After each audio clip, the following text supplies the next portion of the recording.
let's get this bad boy started. Good morning, good afternoon, good evening from wherever you are. My name is Mr. Jeff Dess, and I'm here with my co-host, Mr. Lenny Wims. There it is. There it is. And we want to welcome you to another special edition, our second episode, rather, of the Moment of Truth webinar series. So for those of you who are new to our platform, Trill or Not Trill presents the Moment of Truth webinar series, where we'll be talking about education, innovation, and conversations that are impacting not only the world of higher education and education in general, but just our society in general. And we wanted to bring always students, experts, professionals who are going to be leading conversations and leading directions on things that we really should be talking about to elevate ourselves. So we're really excited about today's guest this evening. I've known this brother for, not to date ourselves, but we've known each other for almost 20 years, maybe like 10 to 15 years. It's getting close to 20 years. 20 years. He's been a good friend, a consummate professional, is an amazing attorney doing great work in diversity, inclusion, and civil rights, and so much more. So without further ado, to help us have this conversation today, in which we will be talking about how to have those difficult conversations at work and in the workplace, I present to you my main man, Rahsaan Coefield. Rahsaan, what's good? How are you, sir? Thank you for having me. Absolutely. We're excited to have you in here.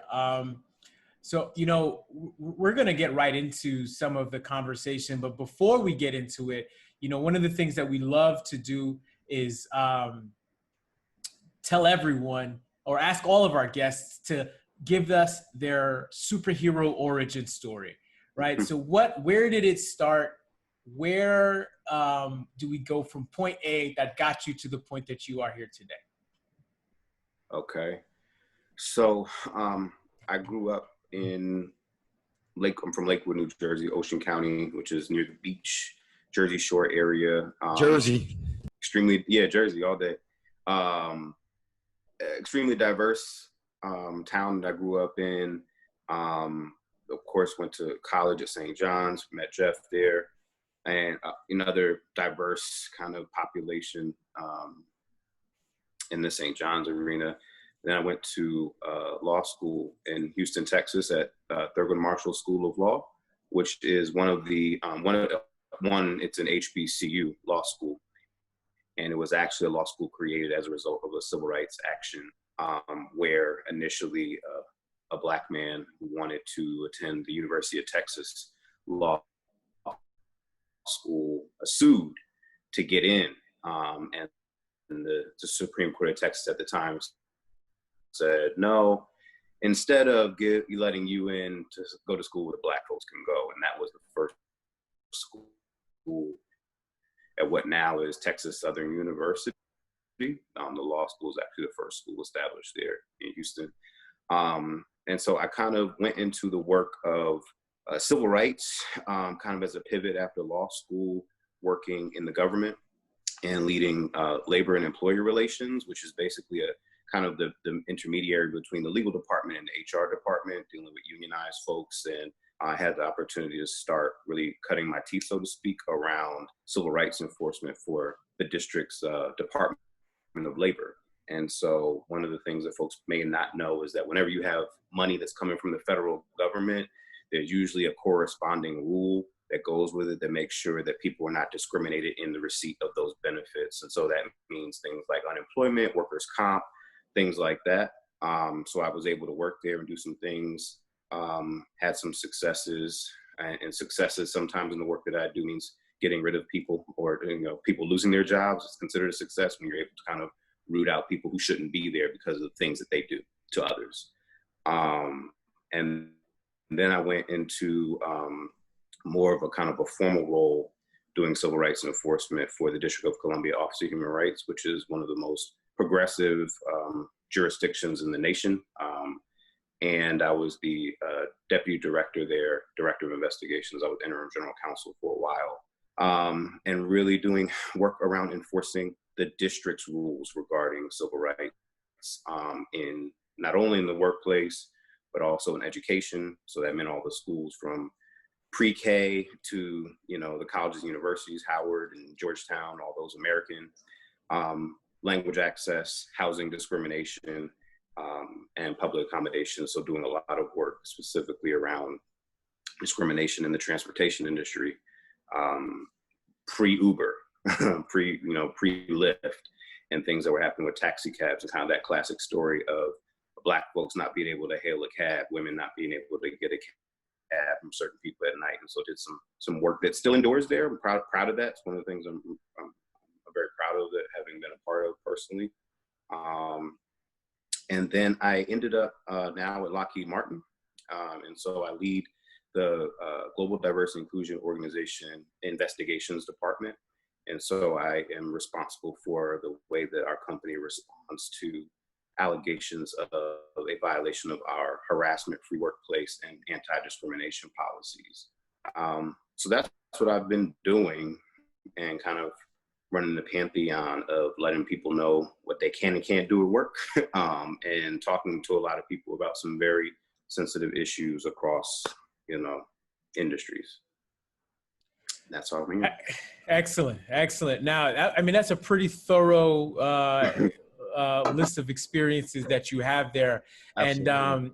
And I remember, though, Rahsaan, in college, and one of our greatest memories in college happened, I think, because of some conversations around race at St. John's University when we were an undergrad. And, we had a situation in which our president at the time of the university made some disparaging comments about the predominantly Black basketball team.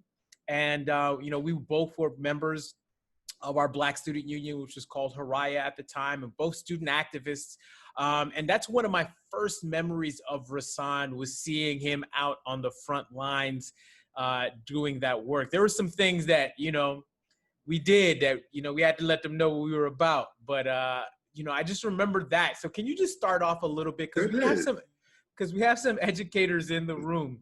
So I'd love to hear you talk a little bit about your experience as a student and dealing with those types of situations before we can even get into the professional space. I guess it was kind of something ingrained in me at home. My parents have always been active in the NAACP, always been, doing for people, speaking up for people, been involved with that in a variety of different ways. And so it was kind of normal for me to say something when something wasn't right. And I think at that time, in addition to Haraya, I was on student government. And so there was a special hearing, and I, the comment was specifically around the context being that the problem was called, the inference being that the issues that were happening were related to the behavior of Black students and not white students on the basketball team. And so, you have to hold people to account. And in my eyes, and I was paying tuition, I'm a customer here, right? And so my experience is very important. One, the behavior wasn't justified, and it was just a very careless remark that had been made. One that I think that had it happened in the past couple of years would have had a completely different response. This is kind of, Facebook is just coming out. And that's when Facebook we were in the Haraya office. We realized that St. John's got put on Facebook because you had to have the EDU account. And so, that to me was normal. And, because of the other organization I'm in and things that I do, we had to say something. And it was really, I remember that just kind of public outcry of the Black students who have a very tight bond, I think at that time at St. John's, were just like, how dare you, how dare you? And we had to make our voice heard. And we did, and change came. We did, and change did come. And so now, I kind of want to lead into our first conversation about the navigation. So, at a lot of our institutions and industries and offices, the conversations that are happening are a little touchy depending on how people are feeling comfortable enough to respond to issues of anti-racism and racial injustice. And some people are feeling areas of discomfort. So, I've seen people tell me that they get, from allies who are sending text messages apologizing, or from supervisors who are not responding in a timely fashion to the issues that are happening. Is there like a timeline? Is there a navigation? Like in the workspace, how do you even navigate all of this that's happening so quickly and so abruptly? Yeah, I think that in this day and age, diversity inclusion professionals, HR professionals really showing their worth as they help folks kind of navigate internally in the working environment, the issues that are impacting folks externally. I would say that, we see positivity in responses that are quick, that are thorough, and that are meaningful. A lot of companies and employers, maybe, different educational institutions are losing where they are saying words about supporting Black lives or being anti-racist, but the policies or behaviors at that particular employer do not line up with what is the message that's being kind of presented now. And people are holding them to account for that. So I think that this era that we're in, where people have so much access to information so quickly and can make decisions very quickly based on what they have heard or what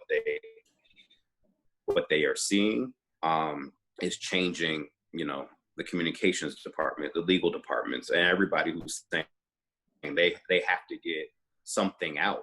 And then on the other side of that, you have folks who are much more vocal, who are saying, when are we going to say something? And what are we going to say? And more importantly, what are we going to do? So for the folks who have to have those conversations, if you're on the receiving end of somebody saying, I'm an ally, and what can I do? And how can I help? And how can I fix this? I want the folks who are on the receiving end to understand you don't have to be an expert to anybody. There's enough information available that anybody who's asking that question, if they want to do the work, that they can find an answer to what they can do. If you feel comfortable responding and you feel empowered to respond, you can say things like, donate your time, donate your money, don't weaponize your privilege, in a way that's going to cause somebody maybe lose their life. If you feel like you can have a productive conversation in saying those things. But alternately, you can say, I'm kind of tapped. I'm stressed out about this. I don't have answers for you. And leave it at that. I think a lot of people feel like they have to, especially, I hear and experience Black people who feel like, I don't know what to say, and I don't want to be, and they're still playing the kind of dealing with these stereotypes and saying, I don't want to be referred to as aggressive, and I don't want to be referred to as emotional. So I sometimes just revert to saying nothing, and that's okay. Now, there was something really interesting that you said about knowing who to go to. So I think that's something that I've experienced with fellow colleagues of mine, about knowing exactly who should be the people holding the conversation. Should I expect a president of a university or the CEO of a company to be hosting this conversation? Or should I expect, if you're one of the few people that are identified as Black or person of color, to be the spokesperson? Like, who should we go to? I know it varies at different spaces, but like, what is this, HR, or is it, like, who should we talk to help navigate? Consultants? I don't know. Yeah, I think that right now there's a heavy reliance on HR as the personnel department, and to respond to employees' concerns generally.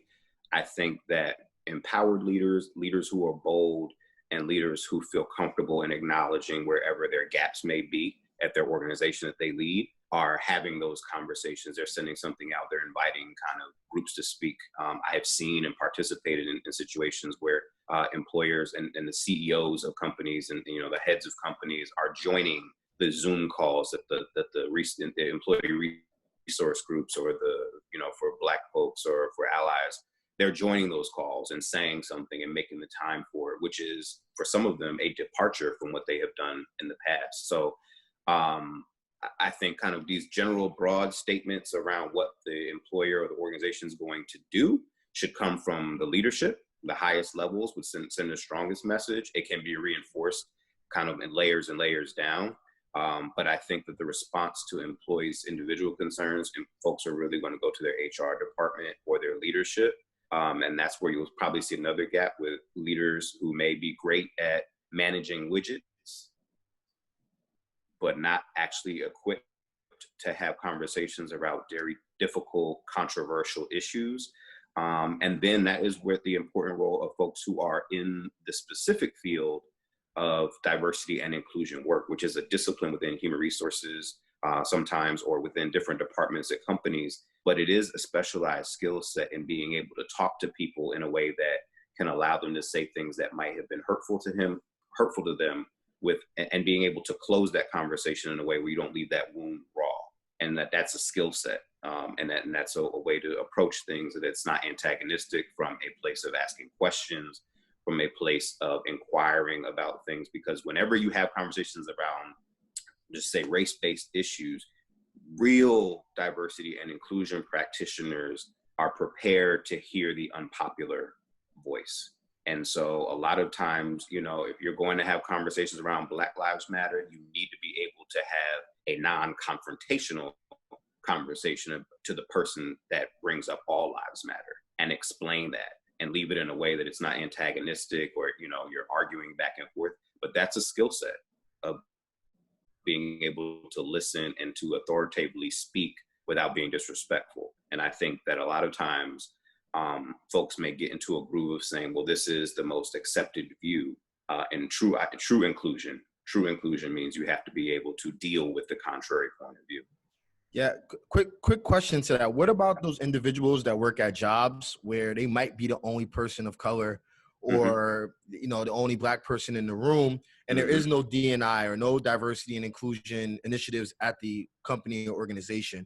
What kind of advice do you have for those people? Is there like some outside resources? Because I have a couple friends who have no D&I, no initiatives at their job, and in addition to that, they do have a couple people that might identify as people of color, but they're totally afraid or conditioned not to say anything. Yeah, so these are what we call the lonely onlys, and they have been probably in positions where they are representative of their race or of their ethnic group in so many ways that they are probably burned out from being the lonely only. Even if you don't have a D&I organization, your human resources folks are typically where you would go to get some sort of help. But I think to those people, I again want to reiterate, like, it's unless you are in the D&I organization or you're in HR, which a lot of people of color are, if you're there and you're not in those organizations, you don't have to pick up the burden of fixing hundreds of years of racial injustice, or explaining that, or being able to teach that to a coworker. And so while there's lots of passion around the issue, that can become exhausting to people, and to still deliver on your day-to-day work while also having this additional scrutiny or attention on this issue, and the fact that you're more Black now than you ever been before, right? Because everybody's like, oh, they kind of sometimes want this quiet affirmation, like, you don't think I'm racist, do you? Right? And so they're approaching the conversations in that way, where it's like people are just, there's a reason why they're asking them. But to those folks, I would say, just like I would say to anybody else, you're not responsible for that. You don't have to take on that burden unless you want to. So you have to be okay with saying, I don't have an answer for you, But as far as external resources, I have partnered with a woman by the name of Natalie Gillard, and she has created a game. It's called Factuality, and it is a 90-minute crash course into structural inequality in the United States. And so it is a very, very, very effective way to talk about these very controversial and polarizing issues in a fact-based, game-based scenario. And so I often refer her to groups that need help kind of initiating those very difficult conversations, because I do recognize that while some employers and some organizations are very advanced or along we call their diversity journey, they have kind of infrastructure and budget and program built around it. There are some folks who by choice or by neglect are still at the beginning that diversity journey, meaning they haven't started and they're kind of still at the place where they're not really recognizing diversity and inclusion as a business requisite. The game is factuality. There you go. Factuality. Yeah, and if you signed up for this particular conversation, just make sure that you shoot us an email if you want more information. We'll make sure you get the info on that game. Now, Rahsaan, you talked about people who don't want to, who don't have to do the heavy lifting. Now, what about the people who do want to do some lifting? Whether you're an ally, whether you're a person of color, black, however you identify, you're like, nah, we're going to have these conversations. Right, we're going to do this work. Right, we're going to do this work. How do you, or what's the advice you have for that person who's like, listen, I do want to engage. I do want to be able to teach, but I do want to make sure it's done in a professional manner that's not antagonistic and harassing of others, but still a learning and teaching moment. How do you create that type of environment? So the first thing you can do on either side of that is to be honest. If you are a person that has benefited from systemic privilege, recognize that and don't say that you haven't when it is built into our society that you have, whether you recognize it or not. Be honest about that. And on the other end, if you're going to do the work, be honest about how you perceived how you've lived your life. Talk about your lived experiences, because no one can take away what you have gone through. Be honest about it. For those who are going to be allies, don't be what's, a very common phrase now, don't be performative. Be authentic about it.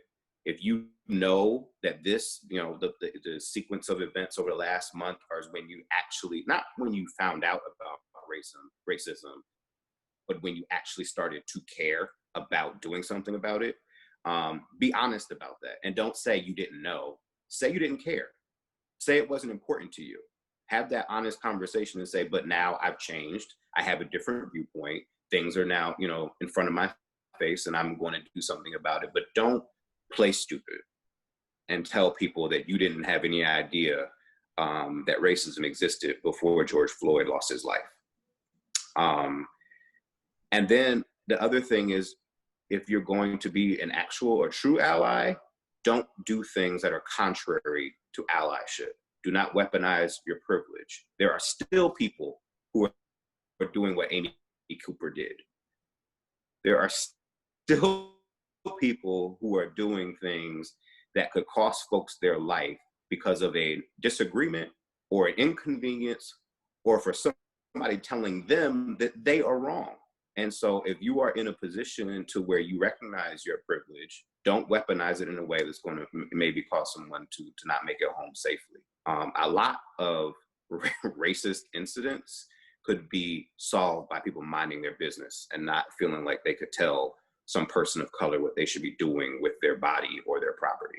Yeah, so I think, so a couple of things. So we're going to get into some of the questions and comments in the chat for a second. But before that, I just wanted to really touch on the idea of performative anything, right? So now there's performative protesters, performative allies, performative supervisors, performative messages. And I think that's something that's so dangerous because it creates this sense that there is some real care behind this work, quote unquote, that you're doing, but is actually not happening. And it kind of creates this, lip service, right? It creates this distraction towards people who are actually trying to do the work. So I think that's something that I always want to just reaffirm. I'm so happy that you brought that up, because Lenny and I talk about it so often about how easy it is for people to be performers by sending certain types of letters, by sending certain types of emails, by having certain types of conversations, but even others like allies and non-allies, like whether you consider yourself an ally or you're a person that is Black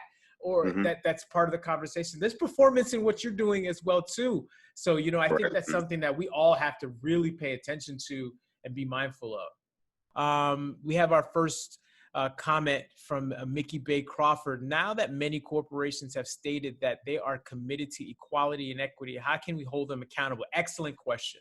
How does accountability get held? So I think that the one of the easiest ways that people can take note of accountability or do something about it is, one, to make sure that wherever you work has an actual policy or some sort of statement of strategy around what they are doing in the diversity and inclusion space, right? And so on the kind of compliance side, or what the legal side is, that your employer should have a policy that clearly states that you can't discriminate against people here, that you should not be subject to harassment at this workplace. And if you experience either one of those things, here's where you can go to report those concerns. And if you report those concerns, you should be free from retaliation for doing so. That's the first thing. The other thing that you can do is and ask the question of your employer about that strategy that I mentioned before, the GD&I strategy, if they have a plan to do something around parity or equity in salary amongst their employees, and whether that's male-female analysis or amongst the different races or other dimensions of diversity. Do they have a plan to ensure that, or a strategy around pipelining talent, making sure that there's equity in how folks are getting jobs, and whether you have representation of people of color across all levels of your company? So going from the executive level to the frontline worker, is your company reflective of the places where you do business? And are some people getting opportunities and are some people not? The other thing that you can ask and really be clear for, in addition to a strategy, is to say, does your company or your employer have a diversity and inclusion organization? Do we have dedicated staff that is here to work and have those difficult conversations to get ahead of social justice issues that are going to impact the workplace? And is it well resourced? Do they have money? Do they have people on the team? Do they have the ability to make a difference? Or is it a tack on a duty of somebody who's in HR, or somebody who's working, who's there and happens to be in one of the dimensions of diversity, and want to give them that title? Is it a job where they are a figurehead, or is it a job where they can actually make change? And ask those questions, asking the questions in a way that says, what are we doing in this regard, as opposed to saying, why aren't we doing anything? And then putting it on the leadership to say, you're right, we haven't done enough, which you see a lot of companies doing now. Like, we haven't been representative, we're going to do something else. And you see a response like that. But I think those are the kind of the way that you push those issues in a non-confrontational way, in a way that's, could be fact-based, and supported, and easily verifiable, that you're actually going to do what you said you would do. Real quick question, follow up to that. So it's funny because I'm gonna be very transparent. I did something similar at my job. So how do you add? We talked about this earlier because we had somebody last week, as you know, from the University of Minnesota, who asked for actionable items in 24 hours. Right now, we probably don't suggest doing that for everybody, but how do you put a timetable on some of those actionable items you're requesting? Like, how do you know? Is it 30 days, 60 days, 90 days? Like, I don't know if there's an answer to that, but I figure why not ask? Is there a way to get a timetable on that? Or I would say it'd be difficult to gauge it depending on what the ask is, right. But asking the question, you should expect a response. And I think that if you ask a question like that and your voice goes unheard, or you just get the professional courtesy of a reply to your email, then it's even more problematic. But if a company is honest enough to say we haven't done something, it's going to take a while to stand up those kind of the structure of developing diversity recruitment strategies or diversity organizations or internal groups and things like that. And it's going to be even harder if you don't have dedicated staff who's focused on it. And so, it'll run the gamut, but I think at a minimum you can say, I know our friend in Minnesota, Minneapolis, it got a 24-hour turnaround. That was aggressive. I was impressed with that. I don't know that everybody's gonna get a 24-hour turnaround to have the school separate itself from the police department. That was impressive, but I'll say that to say the least. Yeah, she was about that life, man. Yeah, she was about that life. So, we got another question in the chat. We got two more actually. So this one says, as a person of color, where do we find the intersection of our lived experiences and the facts of oppressive system? My thoughts are to structure it in a way that to state the facts and then bring it into the context of my lived experience. What are your thoughts? I agree with that. I think that anytime you're going to try to make a business decision, because you have to, and this is, one of the things that folks have to remember is that businesses are in business to make money. And while some companies decide, that in addition or because of the amount of money that we make, that we're going to do something to impact our community for the better, what you need to always remind, and there's a significant amount of literature on it at this point, that's also probably 20 years old, around the business case for diversity and inclusion. It's kind of archaic at this point, but studies and research show that where you have a diverse workforce, you will be more profitable. And so if you tie a fact-based presentation to the possibility that a company is going to make more money if they diversify the people that work there, and across the dimensions of diversity, race, gender, sexual orientation, but diversity of thought, diversity of experiences, you get a significant value from hiring somebody who went to an HBCU as opposed to a PWI, right? Because of those experiences. So I think that data-based information around the industry, like if you work at a certain employer, talk about diversity in that industry.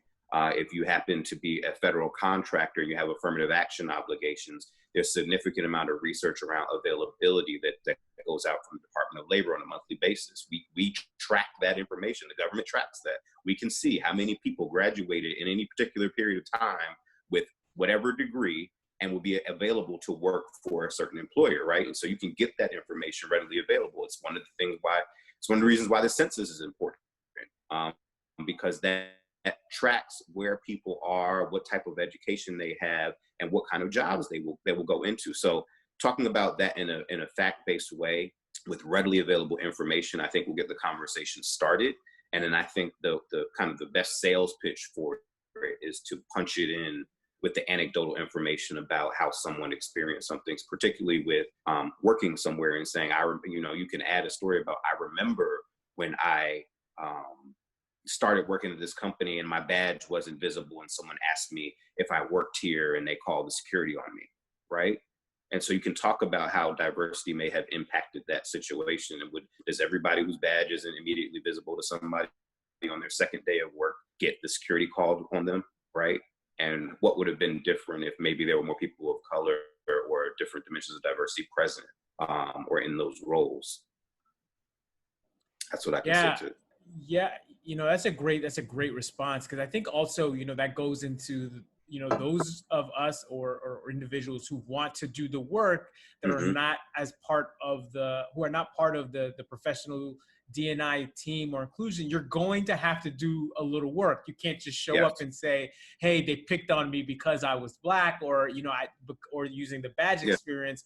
But I think, as you said, those statistics and that information is just so valuable to adding towards the conversation. Now we have another question here from the Q&A. It says, how does a university move to fund resources, I believe, properly, resources properly to promote equity while managing the financial loss due to COVID? So in essence, that's a big question from the university standpoint. So in essence, schools are cutting budgets left and right because of COVID. And here comes a group of people asking for chief diversity officers and D&I departments and consultants to bring it in. How do you manage that world when there's no budget? So I haven't worked at a university, so I'll leave that to the experts around the budgeting process. But I can tell you one thing: racism is expensive, and so if you don't get ahead of some of the issues that are causing people to reconsider where they're going to be or how they're going to live their life, what schools they're going to go to, is making money as well. And this is, again, another way that people are making a decision about where they're going to go to school. Is what do you do? What is my experience going to be if I go to this school? And so you need to think about that and present that business case for it. One of the challenges in the D&I workspace is how you see kind of things get prioritized, is that D and I work a lot of times at the bottom of the budget, and it's the first thing to get cut, right? And we feel like we can, sometimes people feel like they can make it up in another way. And so that's where you have to push and urge those questions and those difficult conversations. Say, why is this what you're cutting? Schools have money. You prioritize things based on what's important to you. Either you're going to make this important and fund it, or you're not, and you won't. And that decision is going to drive where I might work or where I might want to pay tuition. I recognize the reality around, less money coming in because of COVID and things like that. So yes, there's going to be tough conversations, but a lot of times that's why folks get paid the big bucks, is to figure out those situations. And I would say we're in a dire state with a lot of institutions. And if they're not going to do something about it, I always add that this current generation, I'll say maybe the folks going back the last 10 years or so, is that folks who have gone to college, especially during the Obama administration, have gone through their entire collegiate career being consistently informed and educated on what should and should not happen to them while they are at school.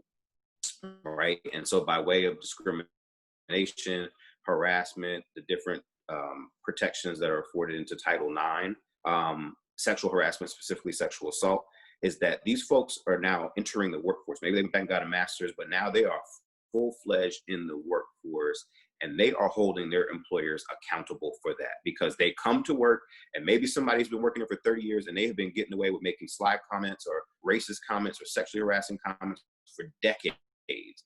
And this new generation is coming to the workforce saying, you can't talk to me like that, right? And we're putting all this effort and energy and getting, young talent in the workforce and getting them jobs, getting them into the field, and the economy is kind of picking back up and things like that. Folks are going back to work, but that is a non-negotiable for them. And you are seeing the data that tells us that millennials, Gen Z, they are making significant employment-based decisions around what they are going to see their employer do. And I think that is based on how they have experienced life in college. Yeah, and if I could jump in, even from a university standpoint, it goes back to what we said about doing your research. We look at the University of Missouri, right? Mizzou, when they went through their racial issue, they lost almost $27 million, the following year. And the schools run, we all know, off of enrollment and retention. So if you mention that this can help enrollment and retention, or this happened at previous schools, because if we are dealing with COVID and people are tighter with their money, they're going to pay attention to everything. So from race all the way through. So if they see, even if they don't agree with Black Lives Matter or anything, but they're not going to send their kids to a school that's having protests or issues or, back and forth, or in the news, or getting bad press, because again, it's that return on investment. Right. So then just COVID, this is something that has been going on for a long time. So really look at that data and research for the last 10 years. Some schools have been hit tremendously. And it goes to your point, those students now that put in the work at the colleges are now in the corporate field. And that's why you see many people running those protests or calling out their bosses or getting people in trouble, because they were doing the same thing at their schools and removing chancellors and vice presidents and provosts and so on and so forth. So it's very important to have that conversation, but bring it around retention and enrollment. Right. Good point.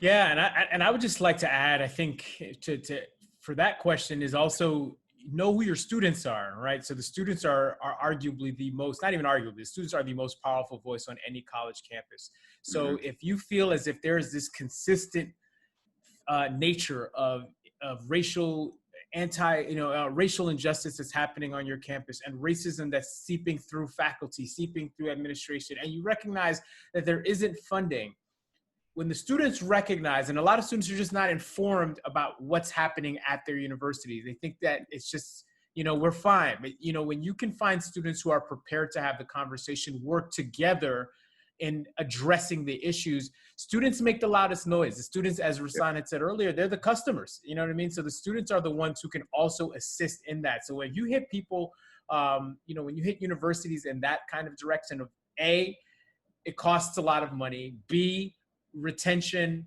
and enrollment are important. C, the students are not happy. Money gets found. Do you know what I mean? Yeah. Money gets found. Yeah. So, Yeah. that's something I think is important. We got one more question from the chat here. How would you deal with an initiative at your job that was created for people of color at its inception, but eventually became a space for everybody, including non-people of color? For that, I'd have to know more about the initiative, but there are intentional efforts, right? And I think that folks need to get comfortable saying certain things, because a lot of times people can they'll have contrary views to diversity inclusion work, because they'll say, well, it looks like this person is getting a benefit that I didn't get, right? Because they are Black, brown, whatever. And folks have to really be okay with saying, this is intentional. We don't mean this to be for everybody. There are certain people who have not had a seat at the table for hundreds of years. In fact, they weren't in the room. They weren't not just at the table, they were somewhere else, and they weren't included in the discussions that were happening. And when those discussions were happening, those people weren't talking about them, right? And so we're doing something intentional to address an issue. And people have to be comfortable saying, like, this is for Black folks, and it's not for anybody else. This is for women, and it's not for anybody else, right? And so while, I work daily to make sure that folks are included in things, and that we don't make decisions that are going to impact people based on their protected characteristics, there are opportunities, especially for universities, especially for companies that are federal contractors, to do work specifically around affirmative action and the sentiment behind affirmative action, which is to intentionally address the wrongs that have plagued the United States of America since its inception, right? And so it's intentional work, and you have to be able to say that. If there was a program or an initiative that was developed to benefit people of color, and it has now guided or kind of moved away from that, you have to be able to say, let's get back to our roots here and do the work that we intended to do to make sure that the folks who are supposed to benefit from this program are doing that. Or we're going to create another one that's more specific, because what you don't want is that kind of watered down, oh, well, now we're going to put everybody in it, when it's not. That's not what it was for. That's not the reason. And we want to be intentional about this particular effort. So good luck to that person on that. I'd be interested to find out more about what that particular initiative is. Awesome. All right, we got another question coming up here. This one's a good one too.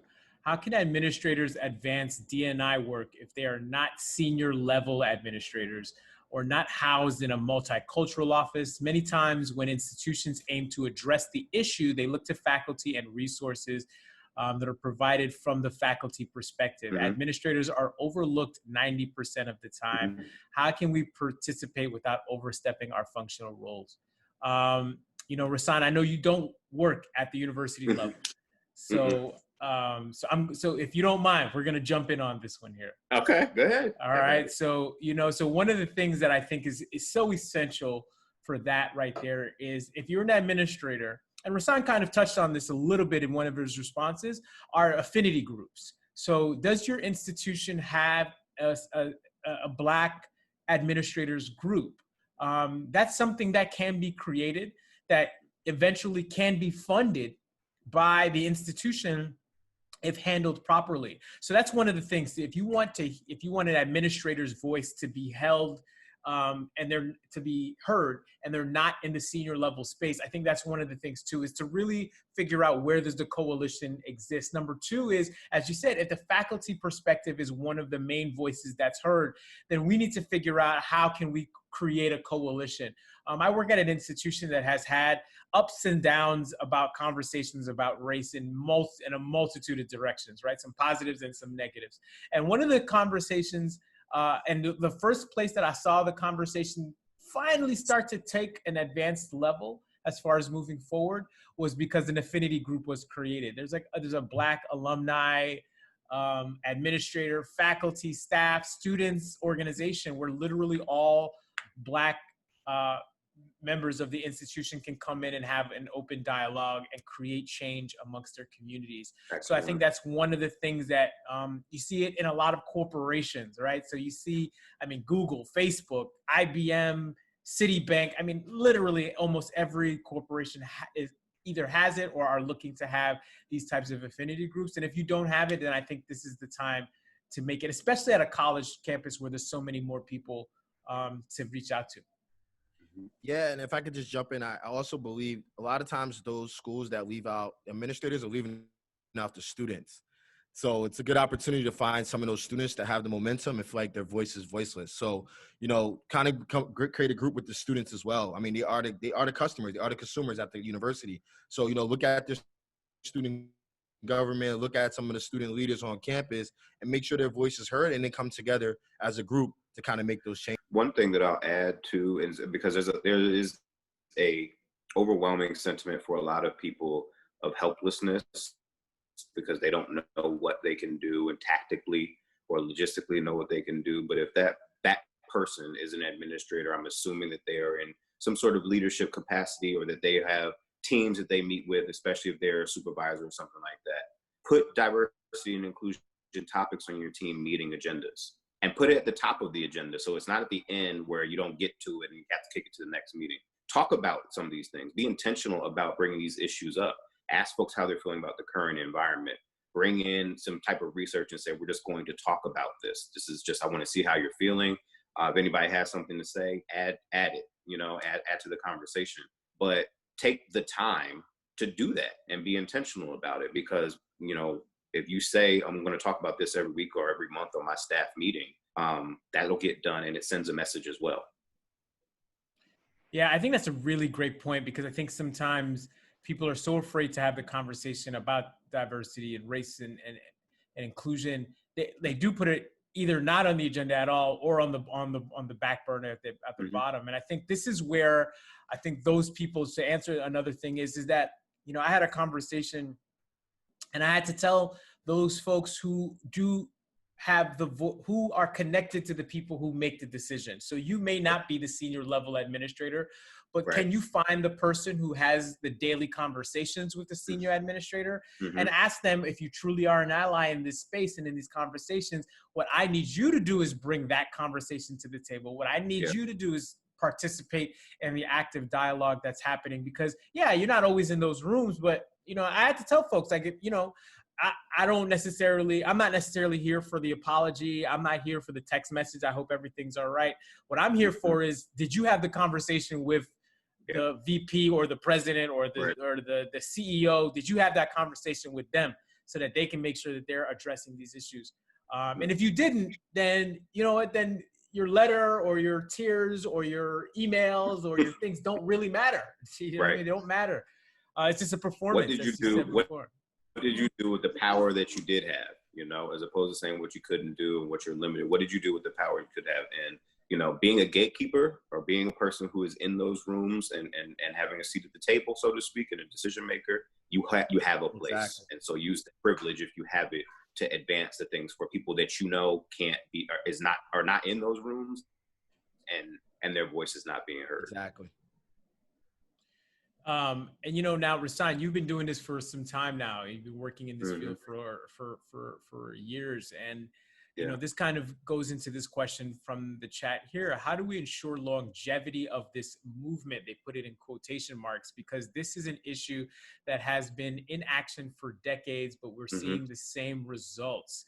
I'm interested to augment that question a little bit. Also, are you seeing the same results? Do you see upticks in cases and issues? Are you seeing anything is it the same? Does it feel the same as 5 years ago, around 2016 with Ferguson and before that? So I would say it's slightly different because of the advent of social media. So like the cancel culture and, holding people accountable, holding companies accountable for the behavior of their employees is unlike it's ever been before. Right. And so now you see over the last few years, and I remember seeing and hearing about upticks related specifically to what happened in Charlottesville a few years ago, when folks found out that folks that they worked with were part of that. And they publicly shamed the company and said, how can you have someone working for you who does this, right? And so